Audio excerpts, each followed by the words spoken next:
She worked with a broken hand, enduring a cruel boss's taunts. What she didn't know, the quiet customer was the owner, unmasking a shocking truth that would change everything. The aroma of frying bacon and old coffee hung heavy in the air at the daily grind, a scent that clung to every surface. Amidst the morning chaos, Sarah Jenkins, a waitress, moved with a quiet urgency, her left hand tightly bound in thick bandages. Every tray she carried seemed to defy gravity, balanced precariously in her good hand, while her manager, Mike, watched her like a hawk, ready to pounce. He barked orders, his voice a venomous whisper. "Hurry it up, Sarah. This isn't a soup kitchen." Customers exchanged uneasy glances, some muttering sympathies, others shaking their heads at Mike's blatant cruelty. Oh, if only they knew the terrible truth behind Sarah's injury. Mike wasn't just a harsh boss, he was a monster with a dark secret. Unbeknownst to everyone, Arthur Sterling, the true owner of the Daily Grind, sat quietly in his usual corner booth.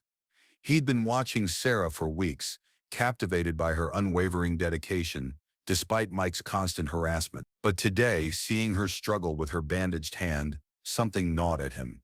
Her forced smiles, the subtle wince with every strained movement. It just didn't add up. Arthur, a retired military man, felt his instincts prickle. He had to dig deeper. The truth was far more sinister than anyone imagined. Sarah heard the whispers, the pity, the cruel jabs from Mike. "Careful, clumsy," he'd snarl, whenever she moved a fraction too slow. Each word was a fresh cut, but she pushed through, her spirit unbroken. Quitting, that wasn't an option. Bills waited for no one, and rent wasn't going to pay itself.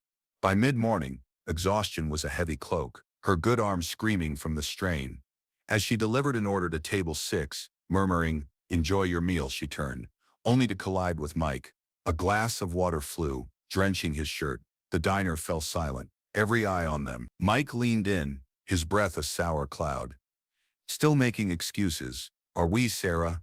Always a victim." A brave customer muttered, "Give her a break, man," but Mike ignored him, his gaze fixed on Sarah, a predator's gleam in his eyes. She stammered an apology, reaching for a towel, but he snatched it away.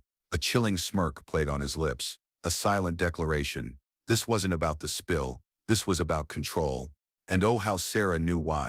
Just weeks ago, she'd overheard Mike boasting about pocketing cash from the register.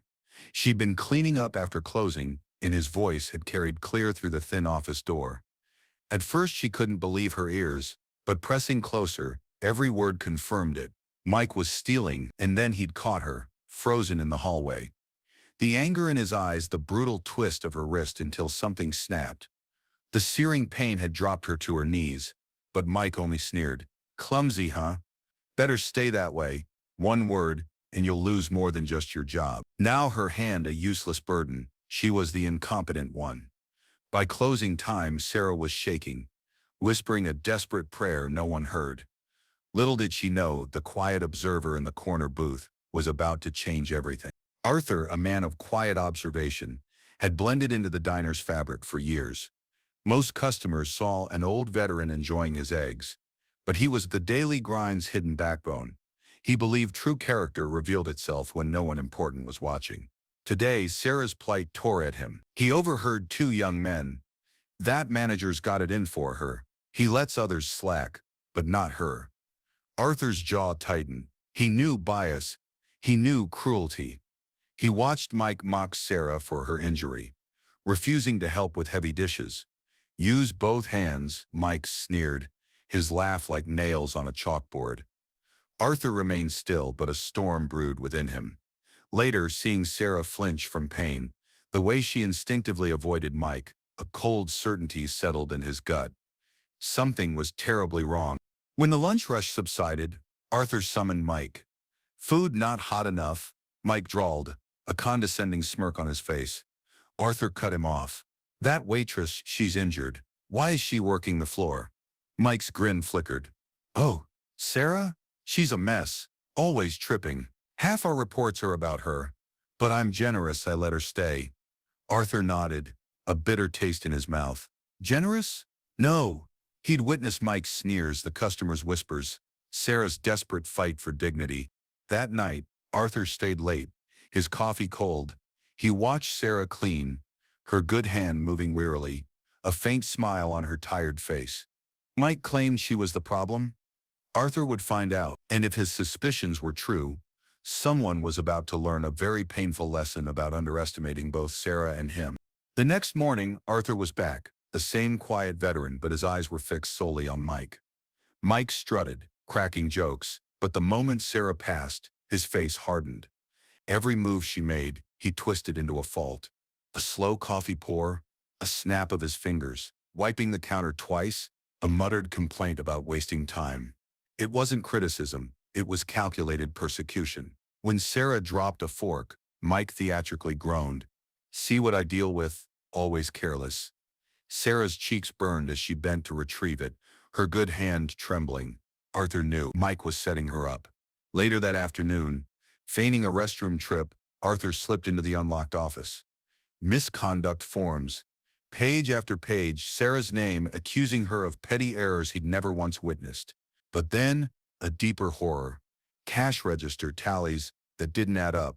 Weekly dips, no reports filed. His stomach lurched. Mike wasn't just cruel, he was a thief. That night, Arthur lingered. The diner emptied. Mike retreated to the office. The door ajar. "Another $5,000. Easy," Mike crowed to a buddy. "And when they notice it missing, that little waitress takes the fall. She's got the most write-ups, no one will believe her." His friend snorted. "Playing with fire, aren't you? What if she talks?" Mike's voice dropped cold as ice. "She won't. Not with that hand. Broke it good enough to remind her who's in charge." Arthur froze, his fists clenching, his breath caught in his throat. This wasn't just theft, it was brutal assault. He thought of Sarah's brave smiles, her silent suffering. A fury he hadn't felt in years surged within him. The drunken laughter from the office faded as Arthur slipped out into the biting night air. His military past roared to life. Injustice in his own business. Unthinkable. The truth was out, and tomorrow the mask would come off. The next morning, the diner hummed with its usual symphony of clatter and chatter. Sarah moved through it all, her bandaged hand a constant aching reminder. To others, she was just a tired worker. To Arthur, she was a warrior carrying an unbearable burden. But today, the game changed. Arthur walked in, not as a customer, but as the owner. Mike, oblivious, was loudly joking with other waitresses. His grin vanished when he saw Arthur. "Back for more eggs, old man." Arthur didn't answer. Instead, he walked to the center of the diner, tapped his spoon against his coffee cup. The metallic ring cut through the noise. Conversations died. Forks paused. Sarah froze, her eyes wide with curiosity. "Good morning, everyone," Arthur's voice boomed, calm yet commanding. "I think it's time you all knew who I really am." Mike chuckled nervously. "What, writing a memoir?" Arthur's gaze pinned him. "No, I own this diner." Silence descended, thick and absolute. A fork clattered, Sarah gasped, her jaw dropping. For years, the quiet man in the corner booth had signed their paychecks. Mike's face went ashen, though he forced a laugh. "You're joking." Arthur calmly pulled a folder from his jacket. Pages spilled onto the counter, misconduct reports, financial ledgers, copied register logs. "I've watched long enough, Mike. I know what you've done. Every fake report against Sarah, every dollar you stole. And I know what you did to her hand." Gasps filled the room.